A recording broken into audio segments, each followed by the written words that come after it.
There's several factors that makes the Academy of American Studies unique, one of which is that this school emphasizes American history.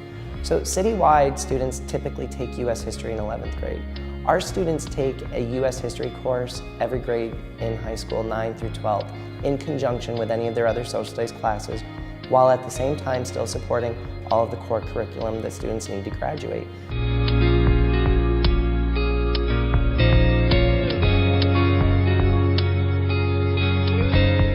Additionally, small tidbits being that our classes are on a block schedule. They don't meet every day for 45 minutes. They meet 3 times a week for 79 minutes, which is college preparatory. This class right now is currently in the middle of their imperialism unit. So when the students come in, the focus is going to be how did Western powers use diplomatic strategies to gain authority in China.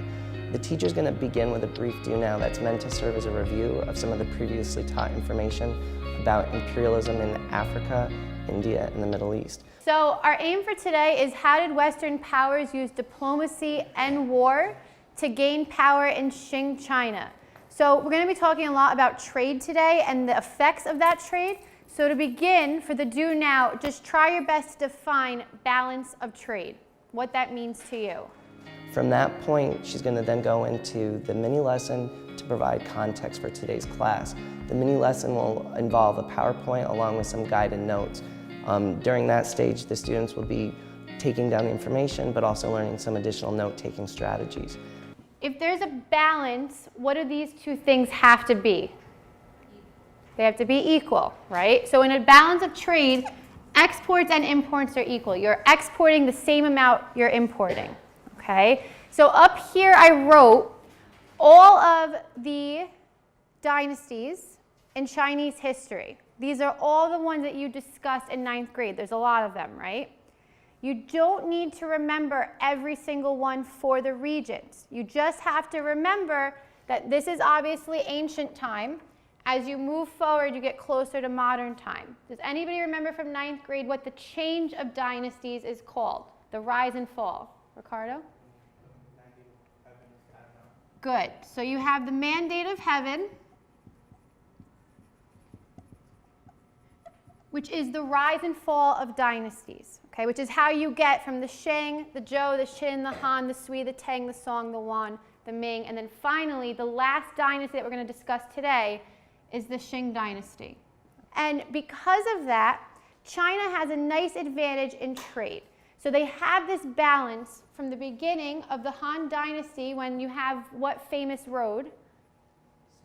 The Silk Road, okay? From that point forward, China is a competitor in trade, basically because of silk. So they only allow them to have a few ports in southeastern China. The British, the French, the Italians, the Germans, the Russians are only able to go to this one port in South China and trade. Everything else is closed to them. Okay, so we have economic, and the other E is then really good. Exploratory, right? Political. What comes next? Industrial. All right, hold on. Pema? Okay, so you need to be industrialized, but ideological. Okay, what's the R? Religious. Religious. The other E we know is exploratory.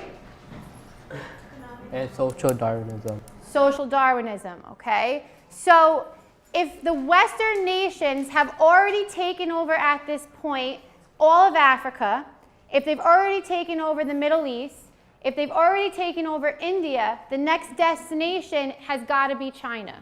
The content's going to have to come first before the learning activity, since the learning activity is based on creativity by reinforcing the skills. The content objectives in this lesson are going to seek to have students understand what Westerners saw in China at that time, why the Shang Dynasty fell, and then what the repercussions were after that involvement came to China. The Regents in June actually had this topic on its DBQ essay and the document, so it comes up very often. These are the big things that if you accomplish them and you master them, you'll be fine. So copy down these bullets. After the mini lesson, the students are going to be moving into a cooperative learning setting where they will be developing political cartoons surrounding today's topic in class. Okay, so what else does Britain also have as an advantage over the Chinese? Britain and Japan also have technological advancements, and China doesn't. China's trying to play catch up, and they already have those advancements. Okay, this is a political cartoon from France, which is why, if you could see it, China is called Sheen. And you see Queen Victoria from Britain, you see Kaiser William II from Germany, Tsar Nicholas from Russia, you have Marianne, who is an allegory for French freedom, and you have a Japanese samurai carving up the pie, which would be China, okay? And you have the Chinese emperor looking over, trying to stop them, but there's nothing that he could do. So, to continue on political cartoons, if you look at this one right here, this one was actually on the June Regents. This was one of the DBQs, okay? So these are very prominent in places that you're going to need to remember them for. Take a moment and just study this cartoon. There's a variety of text sets involved in this class. There are secondary sources as well as primary sources. They're actually equal in number. There's 4 primary sources and there's 4 secondary sources, as well as visual maps to help students understand the geography and also the boundaries at that time. Some of the information will lend itself to the Opium War as well as the Boxer Rebellion, and then the students will then work with those different pieces of information to attack the tasks that have been given to them. Okay, so you have a packet in front of you. This is a cartoon analysis guide. So how many people have seen political cartoons before in any subject in any class? Okay, good. So political cartoons use different strategies to get their point across, and they're highlighted on the left-hand side of this worksheet, okay? Symbolism, exaggeration, labeling, analogy, and irony, all right? Also things that you might pick up in your English works of fiction. So if you look at this cartoon, what do you notice from the cartoon? Nicole, what do you notice? Good. So there's some type of struggle or fight in the cartoon. What else do you notice? I think every animal represents its own country. Like, for example, America has the bald eagle and Russia has the bear. Good, okay. Every animal represents a different country. Do you think they picked any random animals? No, this is very strategic, okay? Pema, what else do you notice? There's a chain, and Japan is holding it, so it suggests that Japan has control of China. This is a really focused class in terms of what we want the students to learn. Yes, the content's very important, but we want the students to be able to understand the artistic techniques in political cartoons, and also to be able to evaluate an author or artist's point of view in that time period. So additionally, what the students can also learn in a background sense is what was going on in that time period. It's not just the event, but they can also understand the favorability or lack of favorability of certain social movements during that time period. Here are our groups. There's 6 of them. Group 1 will come up here, 2, 3, 4, 5, 6, all right?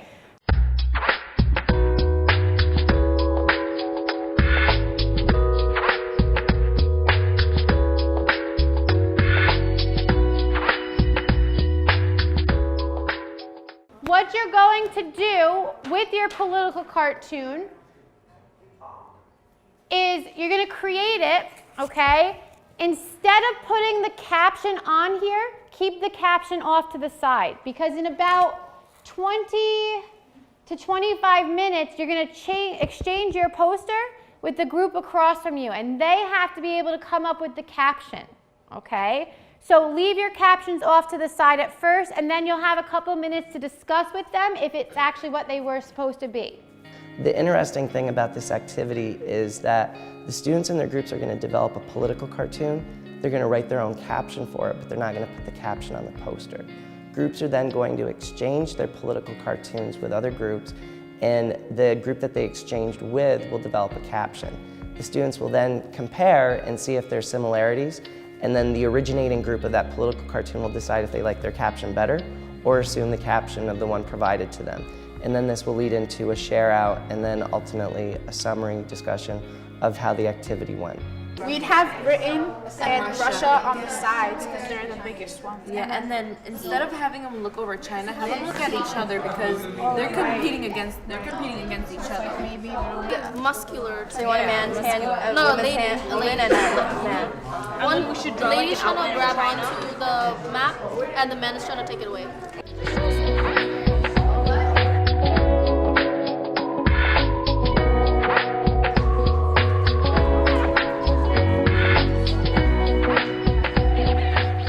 Why are you forcing it though? What other one could that be? They didn't do anything until now. Okay. They took a while to. Okay, so out of the techniques, right? You're not labeling, you're not really being ironic because this did happen. Yes. But why are you showing two of them? Because he's addicted. Okay, and why is exaggeration? What's the purpose of using exaggeration? To show how addicting they are. Right, because when you do a drug and you become addicted, you're not doing it purposely, right? But the British are literally forcing them and getting them to do this, right? So the exaggeration is just to emphasize that. Very good. If you two were sisters, right, or friends, hopefully you are at this point, and you're arguing over something, what would happen if I put on Tuesday a piece of pizza in both of your hands and you had to get it? There's only one slice. It's mine. With an exclamation point. Okay, so you want to show the exaggeration there, all right? Good. Emphasize. Yeah, yes. Knees so they can see? Yes or no? Yeah. Well, it says already, but. Okay, guys, so wherever you are right now with your cartoon is fine. They look great. What we're going to do is you're going to unstick it from the wall, if that's where it is, or the board, and you're going to pass it to the group across from you, okay? The new group is only going to have 2 minutes to try and come up with a caption. Well, it's all about perception, and political cartoons often use a lot of symbolism.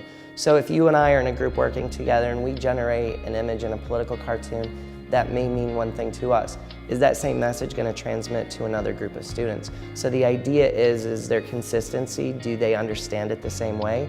Or is that political cartoon going to be interpreted completely different by the other group? So what it does now is it opens up a different set of thinking skills for the students to start discussing on that topic.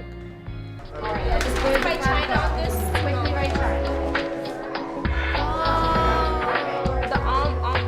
Something on it or something. What is that? Money! Yeah, I'm telling you, this is the opium thing. So, what are they trying to do to China? They're gonna make it stop. They're going to take it, right? They're fighting over the topic. What would you say? Who's getting in here? Britain is making a treaty with China. Okay, and does Britain get most of it or China? Okay, so, right, so how about something like the greedy lion gets his way, or remember what did Ricardo say about Britain? It was the king of the jungle. There you go, so The king of the jungle gets what he wants. there you go, that's your caption.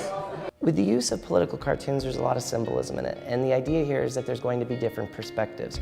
So the students don't put their caption on the political cartoon because a different group may not interpret it the same way.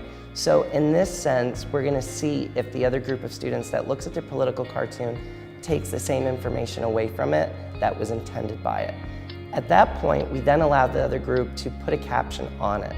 The originating group then gets to decide if it makes more sense to keep their own or if they want to go with the suggested caption provided for them.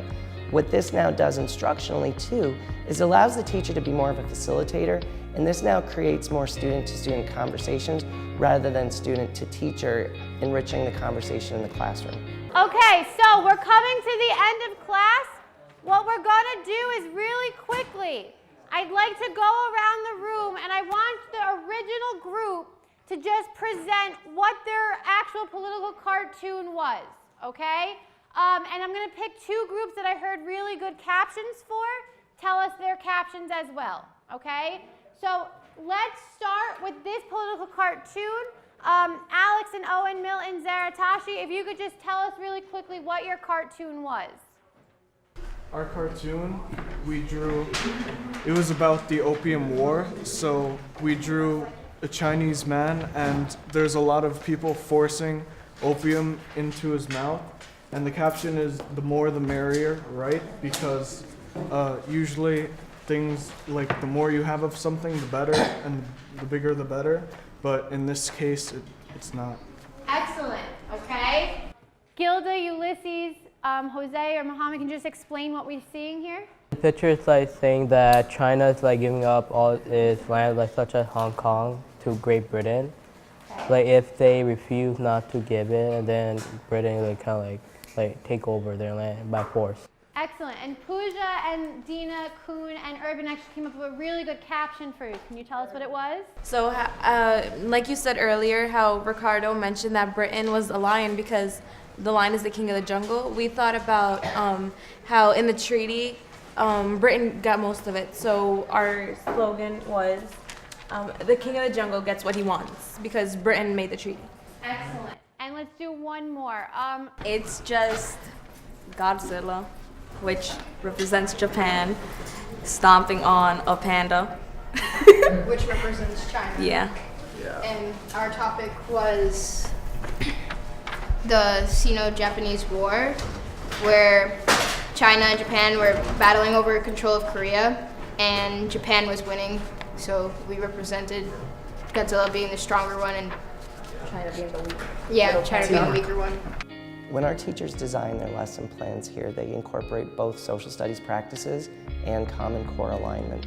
In today's case with this lesson, students are expected to be able to analyze a document, or in a specific case, political cartoon, and then be able to evaluate the message that's coming from it to understand the artist and the time period. Additionally though, something very important that is going to be evident today is the creative aspect for the students. This might not sound like a necessary skill, but in terms of students being able to be given the opportunity to be creative in class, it really helps foster their engagement of learning and also being able to express themselves. This allows them to make the learning a little bit more personal. And additionally, one of the things that you'll see going back and forth between the student groups is not only assessment feedback coming from the teacher, but from the students also at the end of the class being able to provide feedback to one another. They may be able to offer comments on their political cartoons or the captions that they've discussed back and forth. So it really involves multiple sources of feedback and learning at this stage. Excellent. So to wrap this up, when we come back to class tomorrow, we're going to be talking about, was imperialism a blessing or a curse? Based on all 6 of your political cartoons, would we say that imperialism was a good thing or a bad thing for China? Professional learning at our school takes many shapes and sizes. One being which our partnership with Gilder Lehrman, our teachers receive many rich opportunities to attend different seminars and learning experience outside of school. Additionally, in school though, our teachers are broken up into different teams, vertical teams and horizontal teams. Our vertical teams, teachers work strictly within their departments and they're able to align and pace their curriculum. They're also able to look at different areas of improvement for their students, and they develop common assessments and shift their instructional strategies to support the department's needs. Then when they meet in their horizontal grade teams, it's teachers from each department, each subject area, and they're working on specific skill needs of the students of that grade. So in those types of meetings, they collaborate and they generate a SMART goal for the course of the year, and they look at student work samples. Based on those student work samples, they then attempt to create different strategies within their instruction to support those needs. And it's an ongoing evaluation throughout the year to support those needs. The 2 different teams though, they bridge and align with each other to have a common goal to support the school's instructional focus, vision, and mission. Additionally, one thing to add that would be very important is once a month, separate from the grade team meetings of the horizontal teams and the vertical teams, our teachers meet within their grade teams though, but for the purpose of having a student advocacy meeting. And what this does is it doesn't look at only the academics, but we look at students' personal, academic, and behavior needs to help inform instruction better to meet those needs of students outside of the classroom. And we find that this is very important, that it aligns with the Chancellor's initiative of knowing each and every individual student in our school.